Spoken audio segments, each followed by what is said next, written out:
MP గారు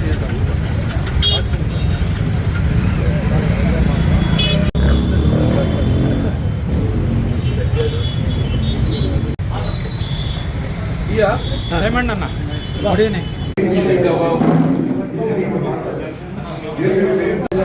ఏం మాట్లాడేదా కొంచెం రాజశేఖర రెడ్డి గారి విజయం దగ్గర పాత స్వామీజీ సెంటర్ నుంచి యువకులు విద్యార్థుల తల్లిదండ్రులు వైఎస్ఆర్ కాంగ్రెస్ పార్టీ కార్యకర్తలు పెద్ద ఎత్తున బయలుదేరి ఇక్కడ నుంచి ఒక 2 కిలోమీటర్స్ కనెక్ట్ అయిపోతుంది. అక్కడ దాకా ఒక పెద్ద ర్యాలీగా వేలాది మంది వెళ్ళి అక్కడ పోరాటం ఇది రాష్ట్ర వ్యాప్తంగా విద్యార్థుల్ని యువకుల్ని తల్లిదండ్రుల్ని చదువుకునే వాళ్ళందరినీ కాలేజీల్ని ప్రభుత్వం మోసం చేసింది. ముఖ్యంగా fee reimbursement doctor Rajasekhara Reddy garu ప్రారంభించినటువంటి ఫీజు రీయింబర్స్మెంట్, దాంతోపాటు విద్యా దీవెన, ఇవన్నీ బకాయిలు సుమారుగా 4,600 కోట్లు ఉంటే కేవలం 700 కోట్లు ఇచ్చారు. మళ్ళా బడ్జెట్లో ఒక 2,000 కోట్లు పెట్టారు. మొత్తం 4,600 కోట్ల బకాయిలు పరిస్థితిలో లేరు. దీనివల్ల విద్యార్థులు కాలేజీలు చాలా ఇబ్బంది పడుతూ ఉన్నాయి. దానితో పాటు ఉద్యోగంకి ఒక్కొక్కరికి 1,000 రూపాయలు ఇస్తామన్నారు. సుమారుగా 20 లక్షల ఉద్యోగాలు కల్పిస్తామన్నారు. అలాంటిది ఏది జరగలేదు. జరగపోగా మాయ మాటలు దొంగ మాటలు చెప్పి విద్యార్థుల్ని యువకుల్ని మోసం చేసేటటువంటి ఈ ప్రభుత్వాన్ని తీయబట్టేందుకు, ఈ ప్రభుత్వం మీద ఒత్తిడి పెంచేందుకు రేపు యువత పోర్లు బాట పక్కనుంది. దానికి గుంటూరులో పట్టణంలో జిల్లా వ్యాప్తంగా అన్ని నియోజకవర్గాల నుంచి కూడా మాకు సంబంధించినటువంటి కార్యకర్తలు, దాంతోపాటు విద్యార్థులు యువకులు వచ్చి పెద్ద ఎత్తున ర్యాలీ చేయబోతున్నాం.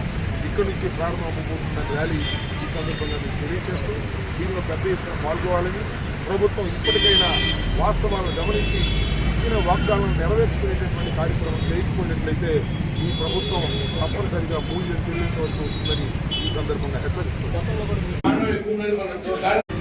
రేపు జరిగేటువంటి సమీకరణ, రేపు జరిగేటువంటి మా యొక్క డిమాండ్స్ని మళ్ళీ తెలుగుదేశం పార్టీ ప్రభుత్వం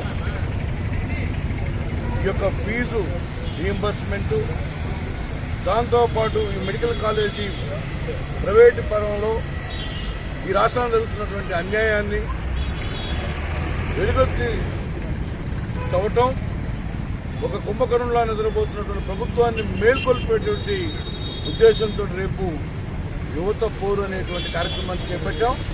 దానికి రేపు పొద్దున చాలామంది ఈ యొక్క పట్టణంలో ఉన్నటువంటి వాళ్ళు, ముఖ్యంగా అధ్యాపకులు, ఎందుకంటే ఫీజు రీయింబర్స్మెంట్ ఉంటేనే ప్రైవేట్ యాజమాన్యాలు పోతుంది.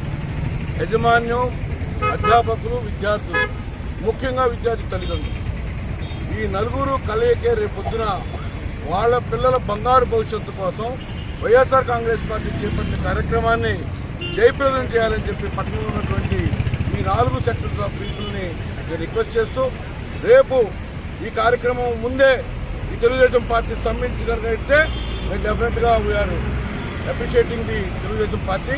ఒకవేళ కనుక స్పందించకపోతే ఈ కార్యక్రమం రేపు పొద్దున మేము ఈ ప్రభుత్వం ఎదురు చేస్తాం.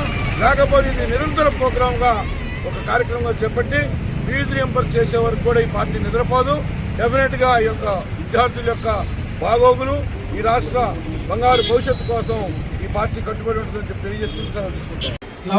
నీళ్లు పెట్టి కడుగు ఊరిపోయింది ఏది రైలింగ్